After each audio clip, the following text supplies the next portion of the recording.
Welcome and thank you for joining us for today's webinar, Chemical Characterization and Toxicological Risk Assessment, a smart approach to biological evaluation, sponsored by Eurofins Medical Device Testing and TechBriefs Media Group. I'm Sherry Trigg, Editor and Director of Medical Content with TechBriefs Media Group, and I'll be your moderator today. With extensive knowledge of the commercialization process, regulatory requirements, and scientific trends in the industry, Eurofins Medical Device Testing offers experienced GMP, GLP, and ISO 1725 testing to support the analytical chemical, microbiological, biocompatibility, electrical, mechanical, and package testing needs for all types of medical devices. The company's global network of 16 laboratories throughout North America, Europe, and Asia Pacific provide extensive capacity and the most advanced technologies and testing experience available in the industry. Our webinar will last approximately 60 minutes. In order to view the presentation properly, please disable any pop-up blockers you may have on your browser. There will be a question and answer period at the end of the presentation. If you have a question, you may submit it at any time during the presentation by entering it in the box at the left of your screen. Our presenters will answer as many questions as possible at the conclusion of the presentation. Those questions not addressed during the live event will be answered after the webinar. In addition, a survey will pop up on everyone's screen immediately following our program. Please tell us what you thought of our webinar by answering its 3 short questions. Now I would like to welcome our speakers. Paolo Pescio is a technical referent for Eurofins Medical Device Testing Milan. With more than 10 years of experience performing preclinical evaluation for medical devices, Mr. Pescio's expertise lies in biological evaluation of medical devices, toxicological evaluation and risk assessment, integrated testing strategies, and E&L assessment. Matthew Woods is the principal group leader for the extractables and leachables testing team for Eurofins Medical Device Testing. He has 11 years of chemistry experience, including method development and validation and extractable and leachables testing. So now I'd like to hand the webinar over to our first speaker, Paolo Pescio. Hello, good morning to everybody, and welcome to our webinar. An essential tool for the evaluation of the potential biological risk of a medical device is the ISO 1083 series of standard. ISO 1083-1 is the first part, both in publication and in reading order. Part 1 describes the framework for the biological evaluation. The current version of the standard was published in 2009, so at the moment it's a quite old standard. In US, the picture is a little bit more complicated, because FDA issued 2 years ago its own guidance, use of the international standard ISO 1083-1, adding peculiar requirement for the US market. In any case, ISO 1083-1 describes the general principle governing the biological evaluation within a risk management process, the general categorization of devices based on the nature and the duration of their contact with the body, the evaluation of existing relevant data, the identification of gaps in available data set on the basis of a risk analysis, the identification of additional data set necessary to analyze the biological safety, and finally, the assessment of the safety of the medical device. This standard is under revision, and the final draft was circulated late March this year. The voting process terminated a few days ago. It was approved, and the publication of the final document is expected during this summer. Now it's time for our first polling question. At this time, a poll question will appear on your screen. Please take a moment to answer. How familiar are you with ISO 10993 regulations and requirements, including upcoming changes? Very familiar, somewhat familiar, or not familiar? Please submit your answers now.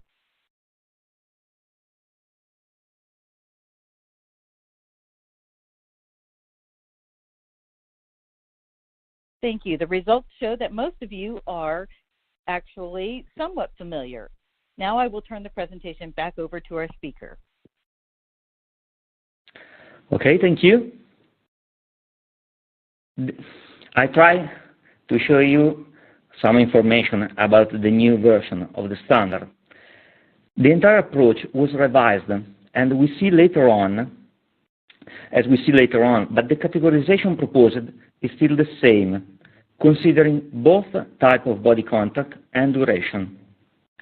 For more clarity, two additional categories are now explicit: non-contacting device as type of body contact and transitory device as duration type. Generally speaking, devices falling in those categories do not require biological test, and this is for sure true for non-contacting device. Many of you are familiar with the approach set by current ISO 10983-1. In the majority of the cases, the table provided in Annex 1A is used as a checklist with all the biological effects evaluated by means of in vitro and in vivo tests. In reality, the standard says that those tests are not mandatory and that material characterization is a crucial first step of the biological evaluation. Now, with the new Part 1, this approach of having chemical data as a starting point is more clear, even if the table seems more complicated. Physical and/or chemical information are a prerequisite information needed for a risk assessment. Description of constituent and consideration of material characterization shall precede any biological testing. Chemical characterization is described in ISO 10983-18 that is now under revision. Some new endpoints were added or at least clarified in the table: pyrogenicity, long-term toxicity, carcinogenicity, reprotox. In any case, all the endpoints should be evaluated either through the use of existing data, specific testing, or a rationale for why of the endpoint does not require an additional data set. The approach to the biological evaluation is therefore changing and moving towards an evaluation based upon review of relevant available data, physical chemical characterization, and in vitro testing, with in vivo testing only being carried out to fill gaps in our understanding. All device types will require a chemical characterization as a starting point for the risk assessment. The data coming from the chemical characterization should be then toxicologically assessed to elucidate the need for further tests to address the safety of the device. In short, some biocompatibility tests like long-term toxicity, genotoxicity, and carcinogenicity could be waived thanks to the result of the chemical characterization. Therefore, as we say, the more you know, the more you save. The entire process should be planned in advance, and only a team gathering different expertise could manage this process. A team usually drafts a biological evaluation plan as a key document driving the entire evaluation.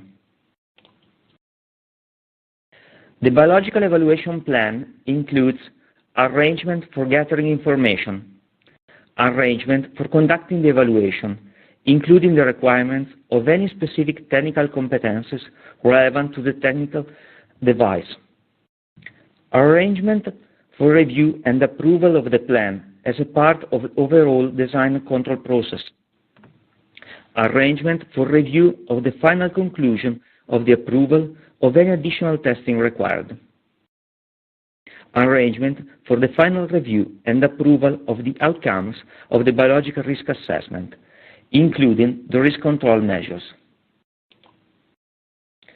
As mentioned before, the biological evaluation starts with the chemical characterization of the device. Therefore, it's time to pass over to Matthew. Thank you, Paolo. Paolo has established that chemically characterizing a device is the starting point for assessing biocompatibility. These two statements from different parts of ISO 10993 reinforce that chemical characterization provides the framework to gather information and perform testing. Chemical characterization not only minimizes the need for animal testing, but sets the sponsor up for success to assess biocompatibility in a scientifically sound and cost-efficient manner. In order to chemically characterize a device, the current version of ISO 10993 Part 18, as well as the draft version, both provide flowcharts to summarize each step of the process. My discussion on chemical characterization will follow the step-by-step process in Part 18 from start until the toxicological evaluation. At that point, Paolo will again take over and discuss performing the tox evaluation on the information generated from the chemical characterization assessment. The first step in the chemical characterization process is essentially a fact-finding and information-gathering process. In order to properly chemically characterize a device, the sponsor must have an understanding of how the device is made, how it will be used, and what potential gaps there are in the sponsor's understanding of the device. After establishing an understanding of the device, the next steps are a framework on how to use the information obtained to appropriately chemically characterize the device. Initially, a comparison should be made to a predicate device. Next, the worst-case chemical release should be evaluated. Finally, an effective extractables and leachables evaluation of the device should be performed. Again, the first step in the risk assessment is establishing the configuration, composition, and clinical use of the device. First, let's establish what types of devices can be appropriately assessed using chemical characterization. Primarily, chemical characterization is used for Class II and Class III medical devices since they pose an elevated risk to the user or patient. If the device does not have any direct or indirect tissue contacting components, typically no biocompatibility information would need to be generated. After establishing that the device has direct or indirect contact, there is a plethora of information to gather. A sponsor needs to establish the materials of construction and gather as much information on the composition of these materials as possible. If this information is not readily available, sponsors can use qualitative and quantitative methods to determine the composition of the materials, filling gaps where there is incomplete information. The process of transforming the materials of construction into the device should also be evaluated. Additives or residuals from this process will need to be considered, as well as an understanding of the resulting composition of the materials after they have been processed. The anatomical location is important information, as well as other details pertaining to clinical use, like duration of use, dosing, and intended use population. Finally, an applicable predicate device can be extremely useful during the chemical characterization process. If there is a potential predicate device, the same information on the predicate device pertaining to the composition and clinical use of the device should be obtained. All of the information obtained for the chemical characterization allows the sponsor to determine the appropriate endpoints for their biocompatibility risk assessment. As Paolo discussed earlier, the sponsor will use the information on the device to evaluate what additional endpoints should be considered from ISO 10993, like cytotoxicity or sensitization. Depending on the purpose of the device, ISO standards other than 10993 should also be considered. For example, a fairly new ISO standard is 18562. The Eurofins Medical Device Group has recently developed the capabilities to evaluate a device using this new standard, the purpose of which is to address the gas pathways of medical devices. A sponsor should exhaust all resources to try to gather and leverage available information as much as possible. There is no need to reinvent the wheel. Vendors should be able to provide appropriate compositional information. Sponsors should use established components and materials when possible, since the information on those components should be readily available and easily obtained. Qualitative and quantitative analyses to determine the composition of the materials mentioned in the previous slide should be the last option after exhausting all other avenues for information. After establishing the device, the first step or option in the chemical characterization process is a comparison to a predicate device. An appropriate predicate device is a device that has been approved and established to be safe for use. Equivalence between the new device and the predicate device is demonstrated through a comparison of the information that has already been gathered during the first step of the chemical characterization process. The purpose of this comparison is to determine if the safety risk of the new device is the same or less than the approved and established device. An example of this could occur when the only difference between a new device and an established predicate device is that the new device will be introduced to the patient in a manner that lessens the patient risk. Since the predicate device has been established as more invasive and a higher risk to the patient, the chemical equivalence of the new device is met. If a sponsor can demonstrate that the material and risk for the new device is equivalent or less than the approved device, the chemical characterization is complete. That's why an emphasis should be put on using established materials and seeking out predicate devices. Obviously, not all comparisons are as simple as the example I just provided, and one avenue to explore to aid in comparison is the extractables profile. If a sponsor can demonstrate that the extractables profile of the new device is equivalent to the predicate device, this can go a long way in establishing chemical equivalence. I will discuss this extractables profile comparison when I address extractables and leachables later in the presentation. If a sponsor cannot establish that their device has an equivalent or less than equivalent safety risk than an established device, the next approach the standard directs a sponsor to consider is a worst-case chemical release. The basis of the worst-case chemical release is evaluating the impact if the entire device transferred to the patient during use.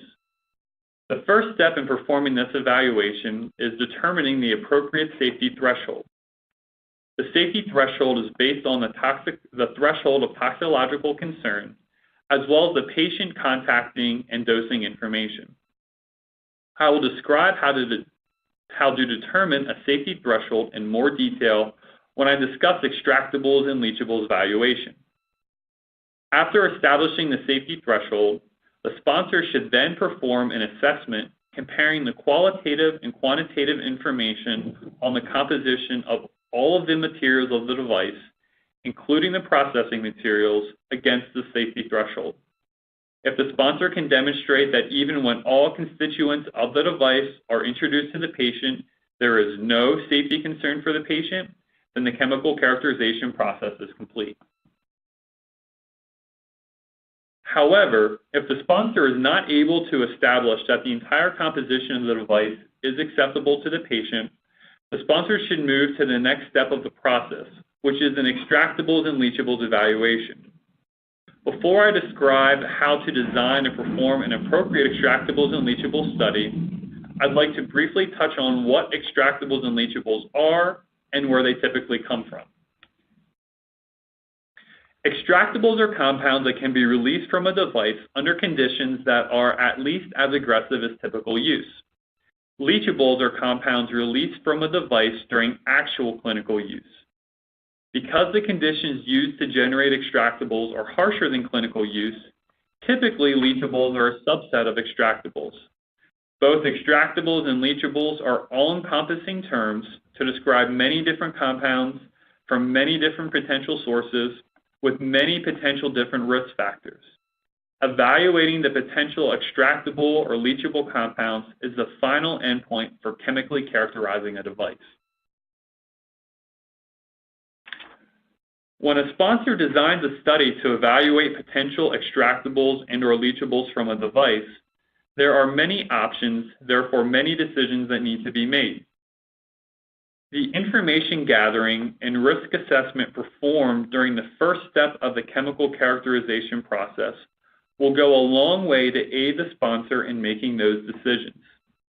Most of the information pertaining to sample preparation is currently detailed in ISO 10993 Part 12. The proposed revision of Part 18 contains conditions relevant to only an extractables or leachables evaluation, whereas the current Part 12 contains information on how to perform testing for a variety of endpoints. First, a sponsor will need to determine if the entire device can be evaluated. The standard does state that the use of the whole device is preferred. However, there are situations in which it is not possible to evaluate the entire device. If a decision is made to evaluate components of the device separately, the standard recommends evaluating the materials proportionally in the test sample. If there are joints or seals, those need to be included in the evaluation, since these areas tend to be a higher risk for potential leachables. Another key point to make is the materials should be tested as they would be used, meaning if the device is sterilized before use, it should be sterilized as part of the sample preparation. The next consideration for the sponsor are the extraction conditions.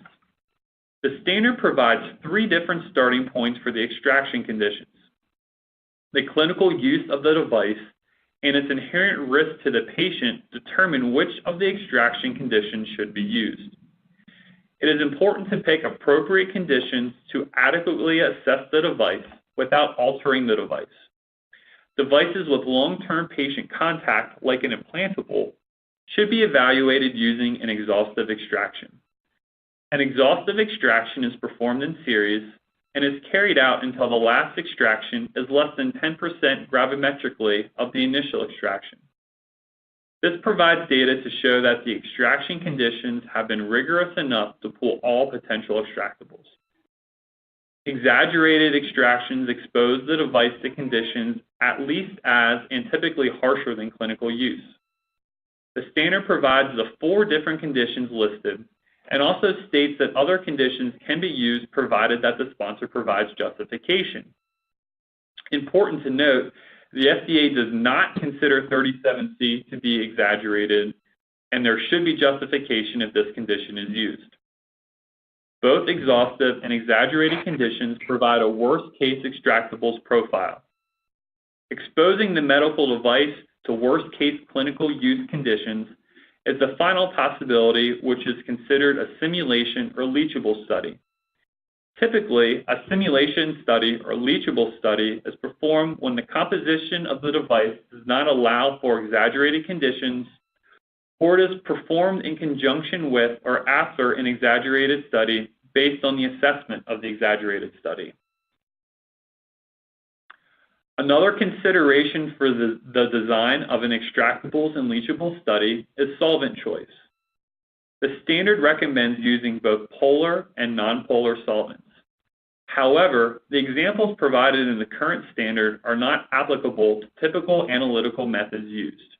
For example, extracting in cottonseed oil is not appropriate for a GCMS or LCMS screening analysis. The Eurofins medical device team typically recommends water, ethanol, and hexenes to cover a variety of polarities. The proposed revision of Part 18 agrees with this recommendation. Again, it is important to note that solvents which compromise the integrity of the device should not be used. For example, if hexanes causes the device to swell during extraction, then it is not an appropriate extraction solvent. The surface area to volume ratio can also have an effect on the extraction process. This table is pulled straight from Part 12 and it provides an outline of appropriate surface area or weight to volume ratios dependent on the type of device or material. Achieving these surface area to volume ratios can sometimes be challenging. Materials can be cut or crushed so that these ratios are met. However, when evaluating any type of coated material or material that might have surface properties different from the bulk material, cutting or crushing the material should be avoided. After the extraction is complete, the next step is evaluating the extracts generated. A variety of techniques should be used so that extractables big to small and volatile to non-volatile can all be detected. This slide provides a framework for the different techniques that the Eurofins medical device team typically recommends, based on the extraction and device, to provide a complete extractables profile. High-performance or ultra-performance liquid chromatography mass spectrometry with a photodiode array detector to evaluate non-volatile organics, gas chromatography mass spectrometry with a direct inject sample introduction to evaluate semi-volatile organics, gas chromatography mass spectrometry with headspace sample introduction to evaluate volatile organics, inductively coupled plasma mass spectrometry or optical emission spectrometry to evaluate inorganic impurities, as well as ion chromatography or indirect UV to evaluate anions. The data generated from the analyses must be scrutinized. Effort should be focused on providing as much information as possible on each of the extractable compounds generated.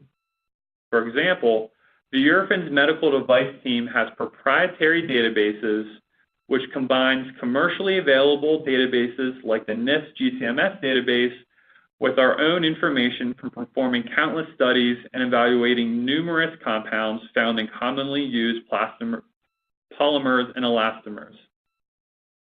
One unique instance in which identification of peaks may not be necessary or important is when making a comparison to a predicate device.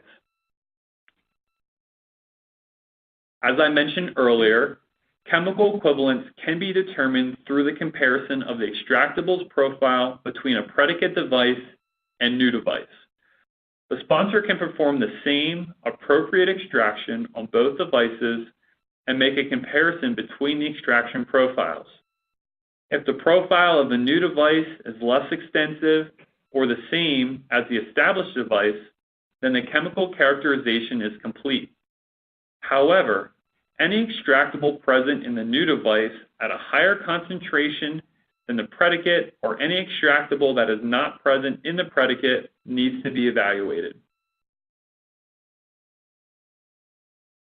The last consideration to make in the design of the study is the safety threshold for the device.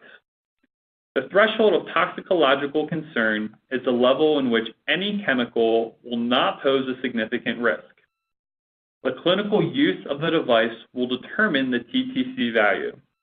Paolo will go into much more detail on how the toxicological assessment is performed, but it is important for the sponsor to understand the TTC so that they can ensure that the reporting limits in the analytical techniques used are appropriate. The AET is the analytical evaluation threshold.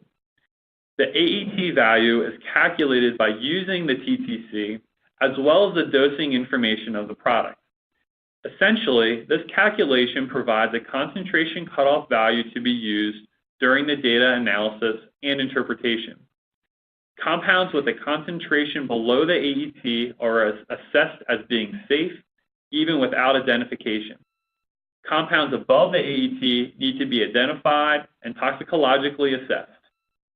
This slide provides an example of calculating the AET of a transdermal patch using a TTC of 1.5 micrograms per day with building in an uncertainty factor of 50%. Finally, it is extremely important to determine the AET before proceeding with the extractables and leachables evaluation. There is nothing that can be done to lower limits after extracts have been generated and evaluated.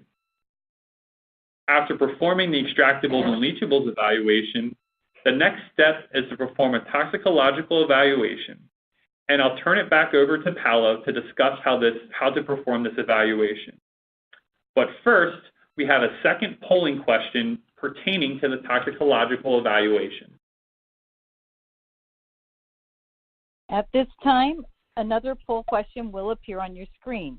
Please take a moment to answer. How familiar are you with toxicological evaluation of extracted and leached substances? Very familiar, somewhat familiar, or not familiar?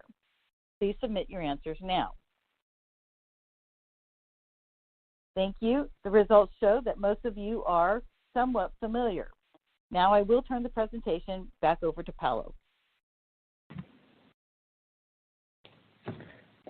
Thank you. So I try to give you an overview of the toxicological evaluation. As mentioned by Matthew, the data coming from the chemical characterization should be toxicologically evaluated. Before going ahead with the actual toxicological evaluation, I would like to remember you a couple of definitions. Tolerable exposure is the daily amount of a compound that a human can tolerate without a risk for his safety. Threshold of toxicological concern, TTC, is a human exposure threshold value associated with no risk to human health. TTC is a de facto a tolerable exposure. The tolerable exposure is compared with the maximum daily intake for each extracted or leached compound. The margin of safety is then defined as the ratio between those two values. In case the margin of safety is above 1, there is little likelihood for adverse systemic effects to occur. We are on the safe side. In case the margin of safety is below 1, the likelihood for adverse systemic effect is increased. The question is how we derive tolerable exposure for the extracted or leached compounds found during the chemical characterization. Practically speaking, we have 3 different cases. The first one, where the compound is known and there are relevant toxicological data available. The second case is where those tox data are not available. The third case is where the compound is unknown and therefore no tox data are available. In the first case, a full evaluation is possible, and we can determine an actual tolerable exposure based on the toxicological value found in literature. In the second case, due to the lack of relevant data, an in silico evaluation could be performed to predict the toxicological behavior of the compound under evaluation, and then derive a tolerable exposure. In the third case, we should apply only TTC concept, because no information related to the compounds are available. At the end of the toxicological evaluation, as mentioned before, we should be able to evaluate the actual likelihood for adverse systemic effects to occur during the clinical use of the device. In case we still have gaps in our knowledge of the biological risk, we are requested to perform some additional tests. We should refer to the several parts of the ISO 1093 series. You will find a relevant standard for each endpoint that need to be addressed. For example, cytotoxicity is described in Part 5, irritation in Part 10, systemic toxicity in Part 11, and so on. By the way, a lot of those standards are now under revision. When everything is completed, you should have collected a lot of documents.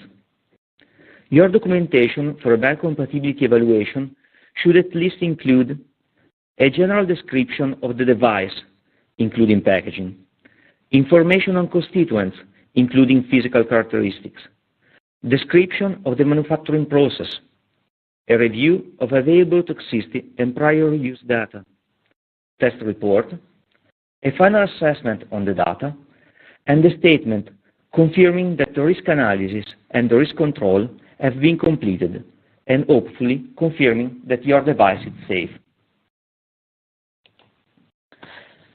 Now, I would like to share with you a couple of case studies. The first one is showing the approach to a complete biological evaluation for a new device composed of 4 different parts. The device is intended for orthopedic surgery, and it's made of PEEK, titanium alloy, and polyethylene, very well-known materials. The different parts have a different categorization according to ISO 10993-1. Part A, B, and C are the actual implanted parts, therefore are classified as implant in permanent contact with bone tissue, while Part D is used only as a tool during the surgical procedure. Therefore, it's categorized as externally communicating device in limited contact, few hours, with bone tissue. So the endpoints to be evaluated are different. The main sources of biological risk are the raw materials and the manufacturing process. As you know, the manufacturing process should be designed to reduce as much as possible the amount of residues.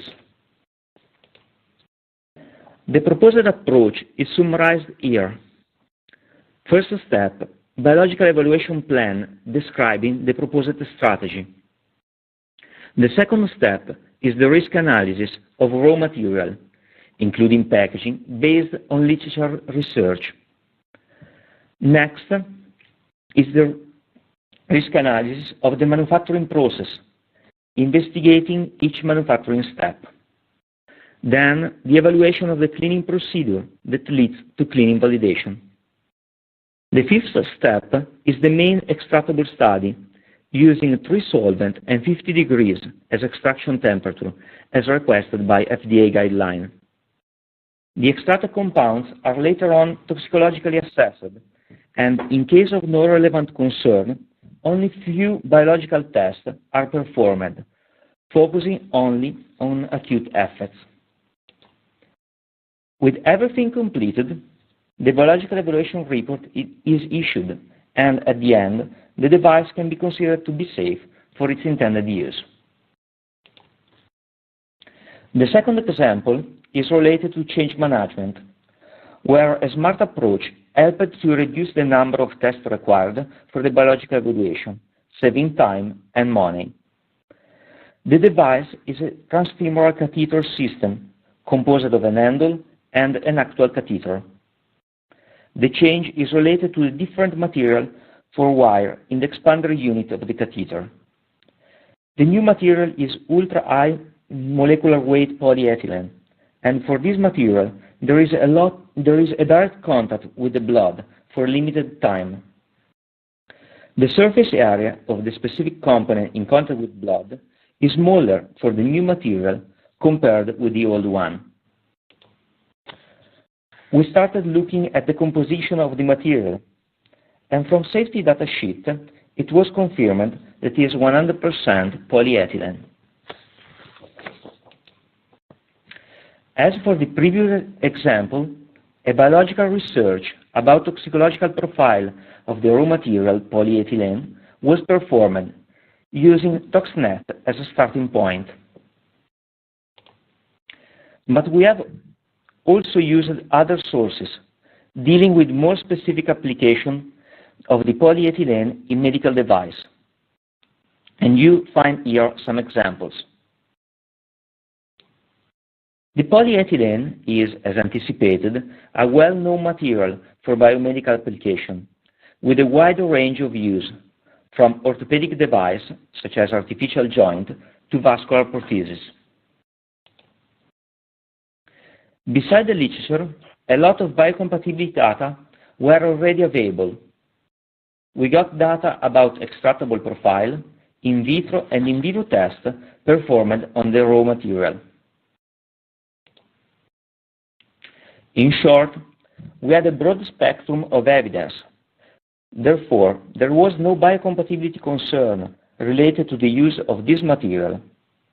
But what about manufacturing and sterilization process of the actual finished catheter? Our strategy, address this question. On the basis of the considerations summarized here, the fact that raw material is biocompatible, less than 0.1% of the device surface made with the new material is in contact with blood, and in any case the contact is limited, and routine tests such as bioburden determination and endotoxin tests are performed on the finished device, the test strategy was limited to cytotoxicity test and hemolysis test. Compared to the checklist approach, this strategy reduced the number of tests required, saving time and money. This strategy was accepted by the competent authority. To summarize what we have discussed today, chemical characterization will be a starting point for the biological evaluation of a medical device, as described in a coming revision of ISO 10993-1. Several techniques are applicable to chemical analysis of leachable compounds. Toxicological evaluation is a powerful tool to determine the concern posed by leachable substances. In vitro and in vivo tests are performed only to fill gaps in our knowledge of the biological risk. So, thanks to everybody for being with us today, and now it's time for questions and answers. Thank you, Paolo and Matt. Now we would like to begin our Q&A. Remember, if you have a question, you may submit it by entering it in the box at the left of your screen. Our first question is for Paolo. When should we expect the revision of ISO 10993-18 and 17? Oh, good question. Both standards are now under revision, and as you can imagine, there are a lot of discussion around them. The working group involved in those standards had an interim meeting in April this year, and we have a next meeting planned for December this year. A draft, DIS, so a draft of international standard, for Part 18 is expected before the next meeting.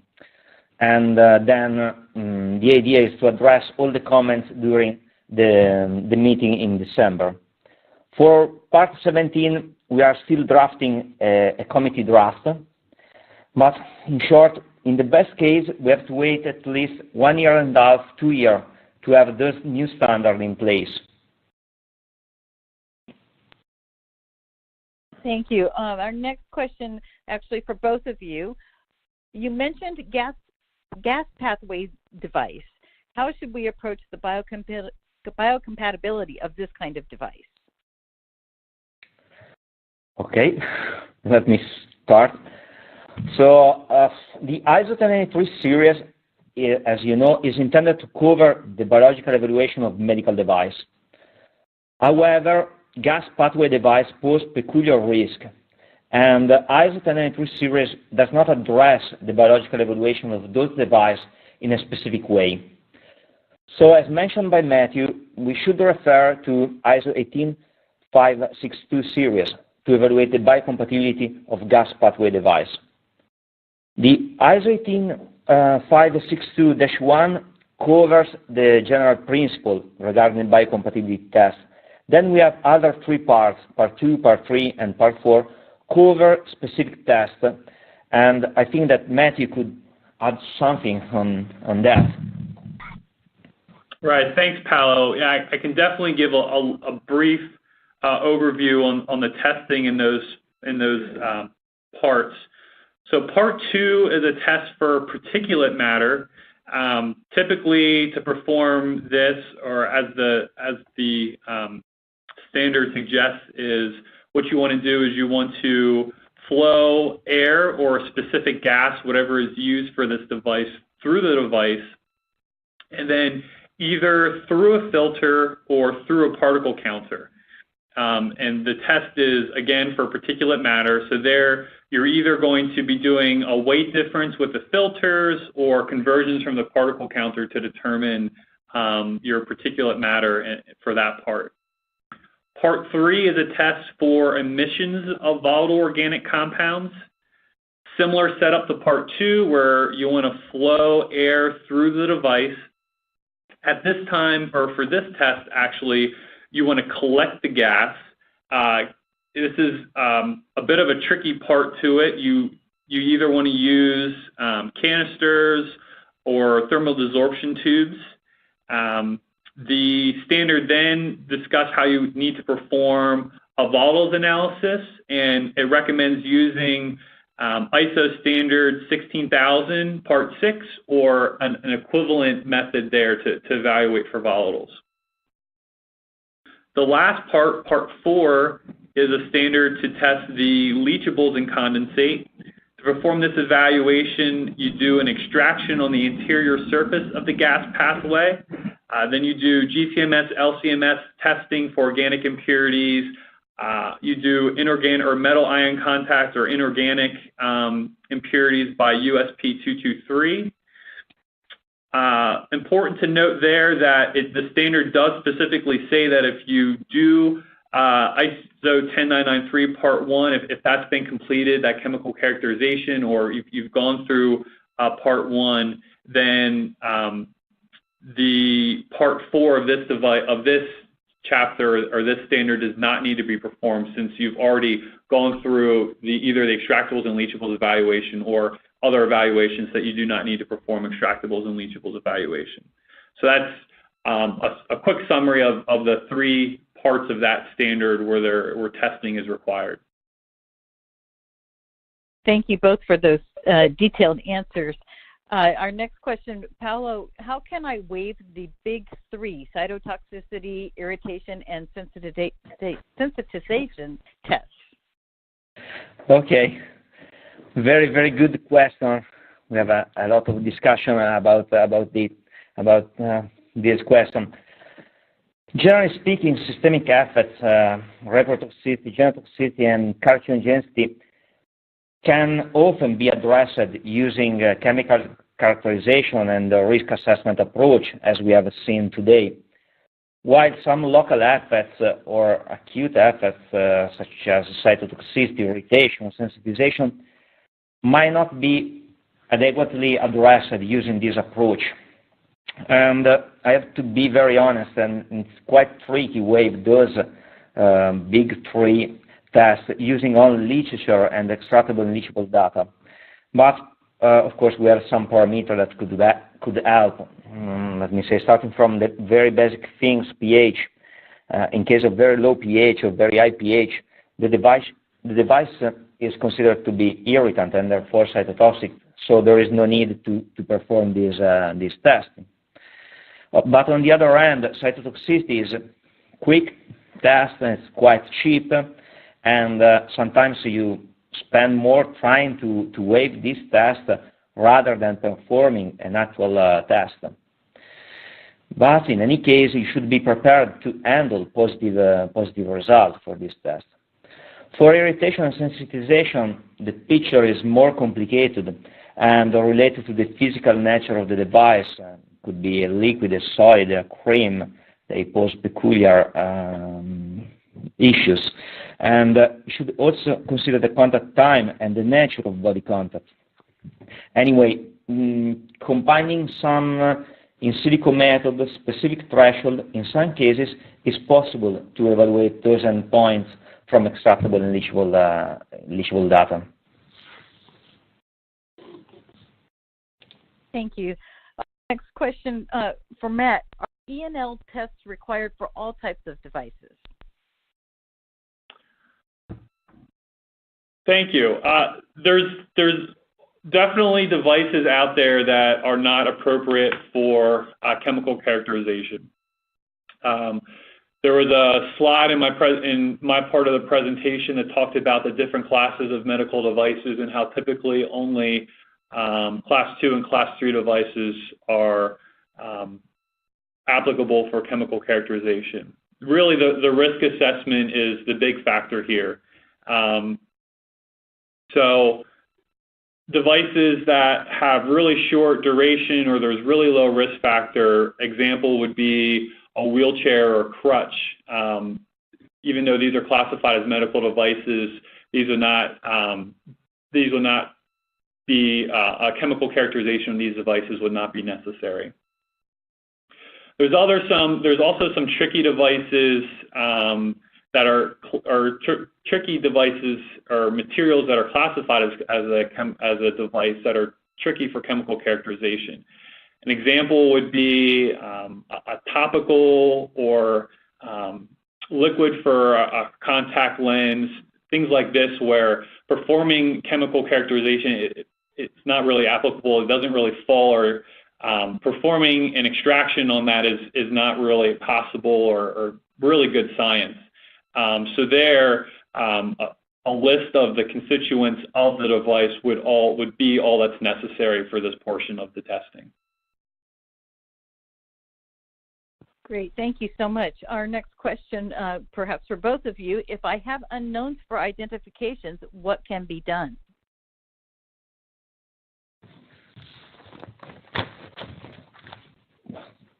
Matthew, you go first? Sure, I'll go first on this one. So in terms of analytical work and trying to gain better information, obviously I provided a slide in which our typical techniques are performed, screening analysis, where we're really trying to get an idea of everything possible that could potentially come out of the materials in these extracts. So the first thing that could be evaluated is modifying these methods. So if you have an unknown that pops up in a GCMS analysis, possibly modifying that method somehow could give you a better spectra, or provide you with some information to try to provide a toxicologist like Paolo with more information to perform a better tox assessment. Other instrumentation is also available out there. We use a Q-TOF and an Orbitrap here in the Eurofins medical device team a lot to perform structural elucidation and be able to provide Paolo with more information on a potential unknown compound. There's the other thing that we find a lot of times is when we're performing these extractions on medical devices, we're looking at multiple different plastics, elastomers, all contained in one extraction. So if there is an unknown, it's difficult to try to isolate where that unknown could be coming from. So if there is an unknown that's potentially problematic, a lot of times what we do is we try to source that unknown, figure out what material that unknown is coming from, and then with the information from the manufacturer on that material, how it's used, and possible additives, a lot of times that then provides us with the information of where this unknown is coming from and allows us to give a tentative identification for that.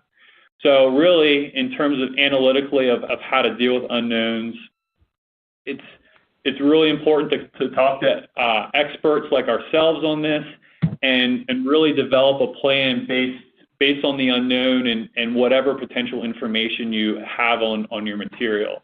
And I guess I'll turn it over to Paolo now to talk about his assessment when there are unknowns. Oh, okay.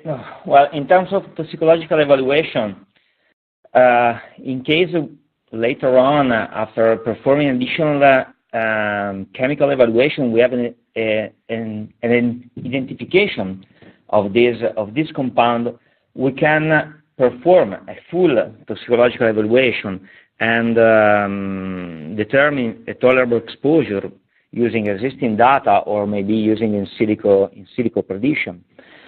In case there are still unknown, as mentioned, in a worst-case approach, we should treat the unknown as a genotoxic and use the TTC value. Maybe that most of you are familiar with the 1.5 microgram per day. That is the lowest TTC value that you can find in literature for genotoxic impurities. And it's applicable for long-term exposure also to medical device. But for medical device that have an exposure that is lower than the entire life, we can increase this value, and we can also apply the 120 microgram per day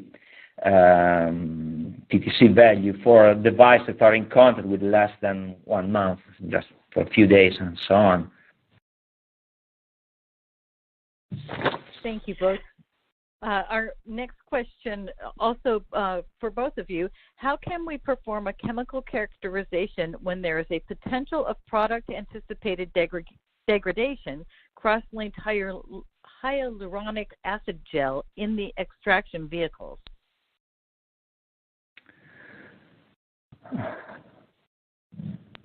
Well, in case of products like this one, so it's a gel or it's a hydrogel containing usually in a glass syringe. Our approach is to evaluate the two things in a separate way. I mean the packaging, the primary packaging, that is the glass syringe, and the device, that is the hydrogel. So the extractable study using solvent is performed on the syringe, and we apply, we use different solvent, and usually an extraction at 50 degrees for 72 hours in order to have the profile of extractable coming from the syringe. While the gel included in the syringe is evaluated as a chemical characterization more on the basis of raw material and on the basis of identification and determination of the single constituent of the medical device. So the chemical determination of hyaluronic acid and other components in the syringe. So this approach doesn't require to use a specific solvent to for the extraction of the device, and this prevents the degradation of the product, because our aim is to evaluate the biological safety of the finished device as is on the for its clinical use, and what we should avoid in any case is a degradation of the device during the extraction, because we at the end we evaluate the degradation products that are not extractable or leachable. I believe you said that question was for both of us, but I thought I do not have anything to add to Paolo's response there. Great, thank you so very much. Actually, at this time, we have reached the end of today's webinar. Again, if we did not get a chance to answer your question, our sponsors will do their best to address them after today's presentation. Our thanks to Paolo Pescio, Matthew Woods, and everyone for joining us today. Please take a moment to answer the 3 survey questions before you go. The slides for this webinar are not available for download, but the webinar will be available on demand at techbriefs.com for the next 12 months. Have a great day, everyone.